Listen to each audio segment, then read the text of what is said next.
വളരെ സ്വാദിഷ്ടമായ ചക്കപ്രഥമൻ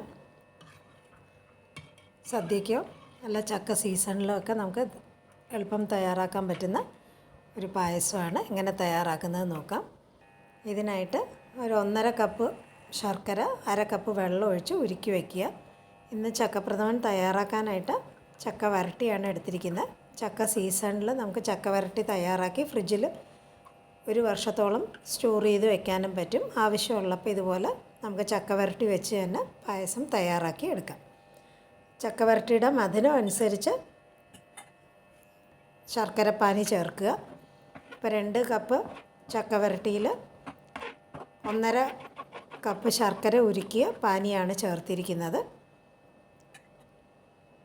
ശർക്കര പാനി ചക്ക വരട്ടിയിൽ ചേർത്ത് നന്നായിട്ട് ഇതുപോലെ ഇളക്കി യോജിപ്പിച്ച് അലിയിപ്പിച്ചെടുക്കുക. ഇതിലേക്ക് 4 കപ്പ് തേങ്ങാപ്പാൽ ചേർക്കുന്നുണ്ട്. അതിൽ 2-ാം പാലും 3-ാം പാലും ഒരുമിച്ചാണ് ചേർത്തിരിക്കുന്നത്. ഇതുപോലെ നന്നായിട്ട് ഇളക്കി യോജിപ്പിച്ചതിന് ശേഷം ഗ്യാസിൽ വെച്ച് നന്നായിട്ട് തിളപ്പിച്ച് കുറുക്കിയെടുക്കുക.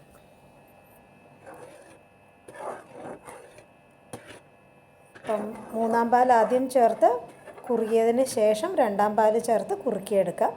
അത് കുറച്ചും കൂടെ എളുപ്പം ചെയ്യുന്നതിന് വേണ്ടി 2-ാം പാലും 3-ാം പാലും ഒരുമിച്ച് ചേർത്ത് കുറുക്കിയാണ് എടുത്തിരിക്കുന്നത്. ഇനി ഇതിലേക്ക് നമുക്ക് പൊടികൾ ചേർക്കാം.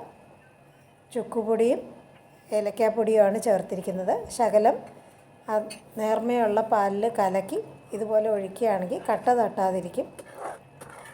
പായസം നന്നായിട്ട് കുറുകി വരുന്നുണ്ട്.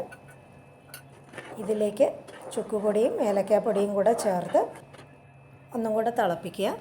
നന്നായിട്ട് കുറുകി വരുമ്പം അതിലേക്ക് 1-ാം പാൽ 1.25 കപ്പാണ് 1-ാം പാൽ എടുത്തിരിക്കുന്നത്. അതും കൂടെ ചേർത്ത് നന്നായിട്ടൊന്ന് ചൂടാക്കി എടുത്താൽ മതി. 1-ാം പാൽ ചേർത്തതിന് ശേഷം തിളപ്പിക്കരുത്. അവസാനം നെയ്യിൽ വറുത്ത തേങ്ങാക്കൊത്തും അണ്ടിപ്പരിപ്പും ചേർത്തിട്ടുണ്ട്. ഒരു 15 മിനിറ്റ് മാറ്റി വയ്ക്കുമ്പോൾ നല്ല കറക്റ്റായിട്ട് അത് കുറുകി കിട്ടുകയും ചെയ്യും. ഈ രീതിയിൽ ചക്ക വരട്ടി വെച്ച് തന്നെ വളരെ എളുപ്പം നമുക്ക് ചക്കപ്രഥമൻ തയ്യാറാക്കി എടുക്കാം. ഇതിപ്പോൾ ചവ്വരിയൊന്നും ചേർക്കാത്ത വെർഷനാണ് കാണിച്ചിരിക്കുന്നത്. ഈ രീതിയിൽ ചക്കപ്രഥമൻ തയ്യാറാക്കി നോക്കുക. ഈ ഓണത്തിന് വീഡിയോ ഇഷ്ടപ്പെടുകയാണെങ്കിൽ ലൈക്ക് ചെയ്യുക, ഷെയർ ചെയ്യുക, സബ്സ്ക്രൈബ് ചെയ്ത് സപ്പോർട്ട് ചെയ്യുക.